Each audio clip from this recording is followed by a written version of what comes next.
medyo madilim kay against the light man tuway. Si Raul, yung sunod to, ito yung garahe kasi namin eh. Ano. Ay mga kalapati ng kasama akong driver.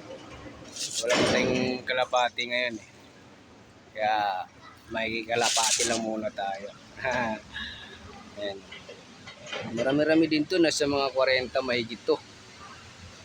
Ang kalapati na to. Nakakatuwa lang eh.